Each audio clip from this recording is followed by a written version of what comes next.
Donc, si on résume les grands principes, la liberté, le libre choix des activités, l'autodiscipline, l'action en périphérie, c'est-à-dire que l'éducateur, vous l'avez vu sur l'image, la première, il est en périphérie, il n'est pas très interventionniste, il présente bien sûr le matériel, mais il regarde, il observe, il a tout préparé pour que l'enfant puisse se mouvoir dans cet environnement, le trouver organisé, propre, en ordre, etc.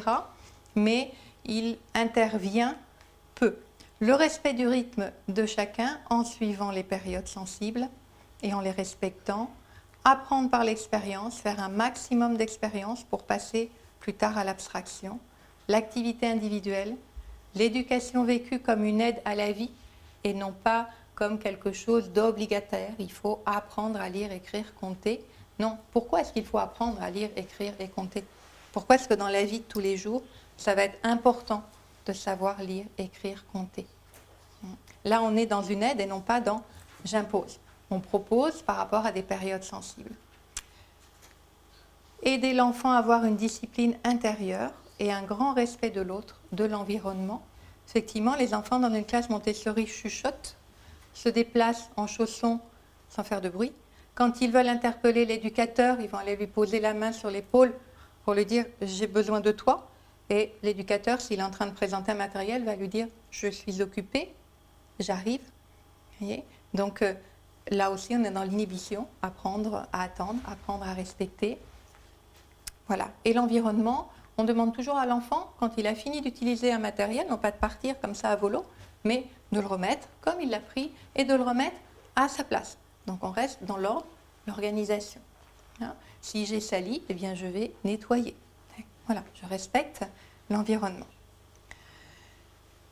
En développant tout ça, en mettant en place tous ces grands principes, il sera prêt à vivre une vie sociale harmonieuse. Est-ce que ça vous paraît cohérent? Oui. Donc l'éducateur, on en a parlé, il observe les enfants, il présente le matériel, c'est le garant de l'ambiance, c'est lui qui la met en place, c'est lui qui la fait vivre, c'est lui qui l'anime, et il accompagne l'enfant dans son développement personnel. Il doit pouvoir savoir où en est chaque enfant, quel est son tempérament, où il en est dans ses plans de développement, où il en est dans ses périodes sensibles, où il en est dans la progression pédagogique. Donc ça demande une omniprésence et en même temps beaucoup d'humilité, puisque on n'est pas comme dans l'enseignement frontal, où on va donner un savoir et les élèves ont juste à le recevoir et à l'intégrer. C'est l'enfant qui guide. Et ça, ce n'est pas évident pour l'adulte, pour l'ego de l'adulte. Donc il y a des qualités humaines à développer chez les éducateurs qui sont très différentes de celles qu'on demande à un enseignant classique comme moi dans le service public. Pour vous donner une idée, une classe de maternelle, à Gennevilliers, une classe Montessori.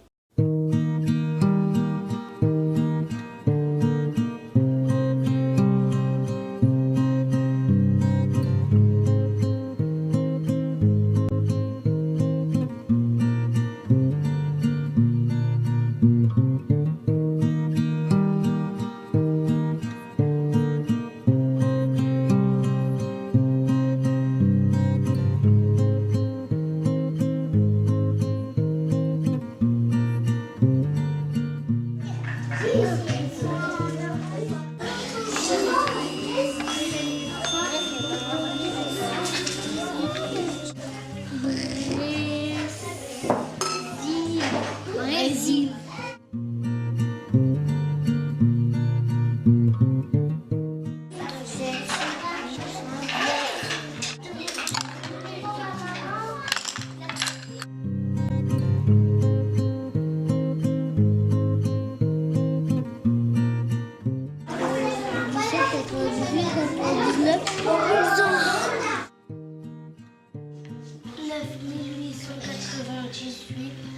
Divisé par 3 égale 3299 et il ne reste que 1.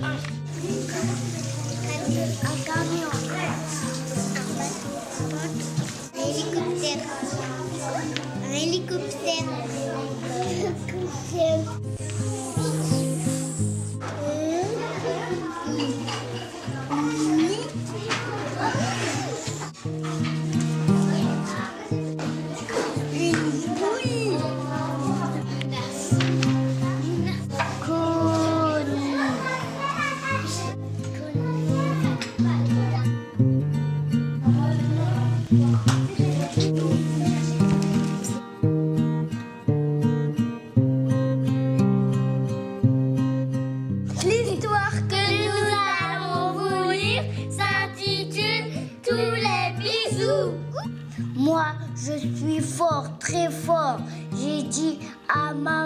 Séraphine et Julie. C'est sa belle-mère qui la surnomma Cendrillon. C'est pas fini tout. Pourquoi? Je voudrais dormir, moi. C'est pas moi, papa. C'est lui. Comment ça, c'est lui? Vous êtes plusieurs? J'en ai assez. Bois ce sirop tout de suite.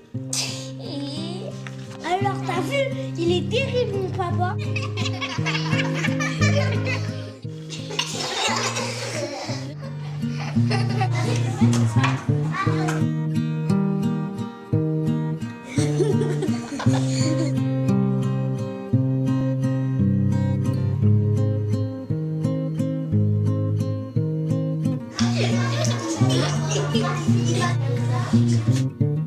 Vous avez vu les enfants faire de la vie pratique, hein, laver, nettoyer, balayer. Après, vous les avez vus faire des mathématiques. Vous avez vu qu'ils étaient capables de faire de la division. On est en maternelle. Hein. Voilà, 7200, hop, hop, hop, parce qu'ils ont manipulé. Vous avez vu les perles qui permettent de compter. Vous avez vu aussi lire, écrire, arroser les plantes. Voilà, ce sont des activités classiques. Faire des choses seules, faire des choses aussi en collectif, comme par exemple lire une histoire à plusieurs. Être assis, mais être aussi debout, être aussi au sol, en train de montrer les images aux plus petits. Vous avez vu la plus grande qui montre à cet enfant des mots en français, hélicoptère, vélo, etc. Cette fameuse coopération dont on parlait.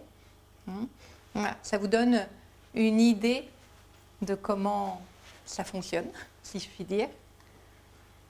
Le mot de la fin. La pédagogie Montessori accompagne donc le développement de l'enfant et respecte l'être humain dans sa globalité. Elle part de l'observation et par cette observation, Maria Montessori a créé tout cela. Elle complète très efficacement, je dirais, les travaux sur le développement de l'enfant, puisque dans la psychologie du développement classique, on ne parle pas des plans du développement, on ne parle pas des périodes sensibles.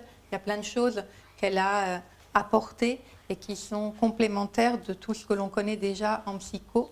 Et les découvertes des neurosciences lui donnent raison en tout point, en confirmant que c'est une pédagogie extrêmement intelligente.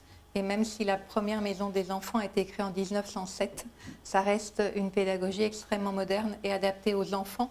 Elle est atemporelle parce qu'elle suit justement les besoins des enfants et elle suit leur développement.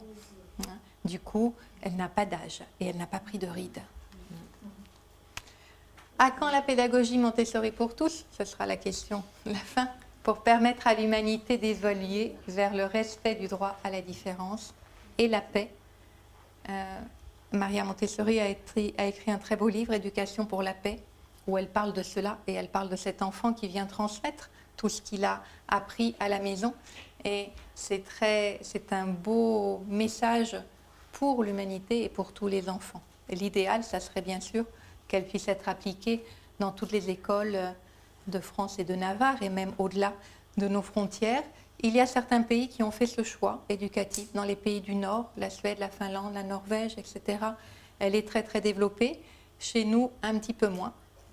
Et nous avons décidé de créer une école pour pouvoir transmettre tout cela. Donc l'école des orchidées, avec un enseignement basé sur la pédagogie Montessori, en respectant vraiment tous les grands principes montessoriens, avec des enseignants passionnés, expérimentés et bienveillants. C'est la moindre des choses, si on veut suivre la pensée de Maria. Un enseignement bilingue français-anglais dès les petits, les 2 ans, puisqu'on a vu qu'il était très facile d'apprendre plusieurs langues quand on est petit, donc on en profite. Un travail sur les réflexes en individuel et en collectif, parce que vous l'avez vu aussi, si les enfants n'ont pas intégré les réflexes, malheureusement, ils ne peuvent pas aller dans les apprentissages, donc c'est extrêmement important. Un apprentissage aussi en utilisant le mind mapping, les cartes que vous avez vues qui correspondent à l'arborescence, au fonctionnement naturel du cerveau, qu'ils pourront appliquer et utiliser toute leur vie, et un cadre verdoyant et agréable. Maria Montessori insistait beaucoup sur la nature, les animaux, ce lien de l'enfant à la nature, aux animaux, qui est très constructeur pour lui et qui l'aide énormément dans son identité. Donc voilà ce que nous réunissons sur cette école.